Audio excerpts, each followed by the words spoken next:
আমরা অটল টানেলে এসেছি। এখানে প্রচণ্ড বৃষ্টি হচ্ছে, তো এই বৃষ্টির মধ্যে গোপ্রো ব্যাগে ঢুকিয়ে দিয়েছি, ব্লগ করতে পারছি না। রাজকীয় অটল টানেলের মধ্য দিয়ে রোমাঞ্চকর লাদাখ যাত্রায় আপনাদের সবাইকে স্বাগত জানাই। আমরা সেদিন সকালবেলায় খুব তাড়াতাড়ি বেরিয়ে গেছিলাম, কিন্তু মানালিতে আমাদের একটু লেট হয়ে যায়, বাইকের প্রবলেম হয়েছিল সেই জন্য। তো আমরা যখন অটল টানেলে পৌঁছলাম তখন সবে সন্ধ্যা হয়ে এসছে এবং গুড়ি গুড়ি বৃষ্টিপাত আমাদেরকে স্বাগত জানালো। এই অটল টানেলে প্রবেশের আগে আমরা এর ইতিহাসটা একটু জেনে নিতে পারি।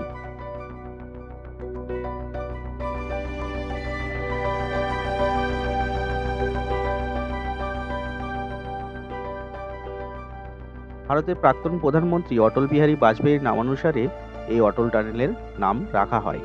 এটি হচ্ছে একমাত্র 10,000 ফুট উচ্চতার উপর অবস্থিত সিঙ্গেল টিউব টানেল। এর দৈর্ঘ্য 9.02 কিলোমিটার এবং এটি মানালিকে হিমাচল প্রদেশের লাহুল স্পিতির সঙ্গে যুক্ত করে। এই অটল টানেলটি শুধু ইঞ্জিনিয়ারিংয়ের একটি অপরূপ নিদর্শনই নয়, এটি আমাদের যাত্রাপথকে 116 কিলোমিটার, মানে যেখানে 5 থেকে 6 ঘন্টা সময় লাগতো সেটাকে কমিয়ে 2 থেকে 3 ঘন্টা কমিয়ে রাস্তাটাকে অনেক ছোট করে দিয়েছে। এবং এটা হচ্ছে একটি অল সিজন টানেল। মানে আগে কি হতো যে শীতকালে মানালির সঙ্গে লাহুল স্পিতির যোগাযোগ বন্ধ হয়ে যেত, মানে সেটা রোহতাং পাস হয়ে যেতে হতো এবং শীতকালে রোহতাং পাস বন্ধ থাকতো। তো এই টানেলটি হওয়ার ফলে শীতকালেও এই যোগাযোগটা করা যেতে পারে। এর ইতিহাসটা যদি আমি ছোট্টভাবে দেখে নিই, যে তখন যখন ফার্স্ট অটল বিহারী বাজপেয়ী প্রধানমন্ত্রী হন তখন তার ছোটবেলার বন্ধু গোপাল বাজপেয়ীজিকে বলেছিলেন এরকম একটা টানেলের প্রয়োজনীয়তার কথা।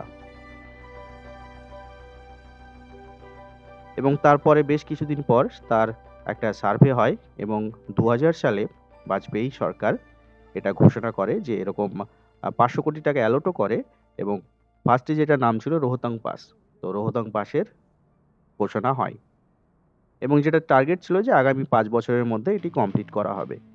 কিন্তু ধীরে ধীরে অনেক কিছু কমপ্লিকেশনের জন্য সেই কাজটি তখন সম্পূর্ণ হয়নি এবং অনেক দিনই কাজ বন্ধ ছিল।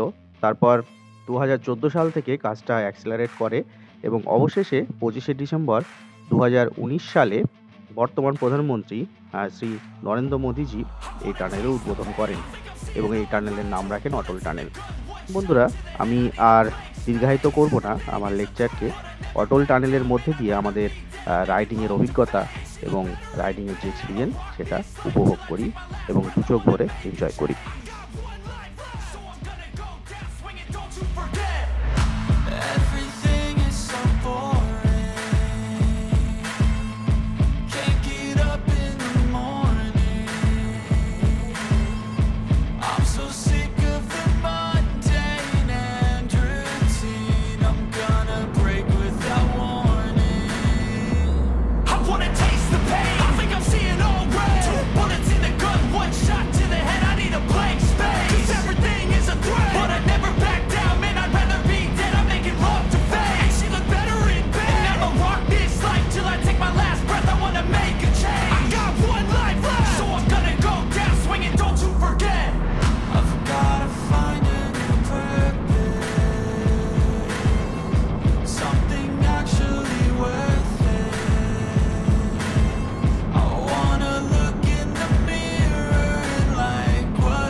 অটল টানেল ক্রস করে যখন আমরা টানেলের অপর প্রান্তে যাই তখন একদম আবহাওয়া অন্য রকমের।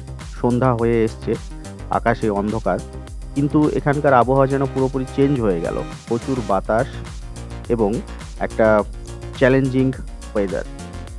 তো এই অটল টানেলের একপাশে যেমন সবুজ আমরা পাহাড় ঘেরা বনভূমি দেখতে পেলাম, জাস্ট টানেলটা ক্রস করার পরই রুক্ষ সূক্ষ্ম মরুভূমিতে আমরা প্রবেশ করলাম।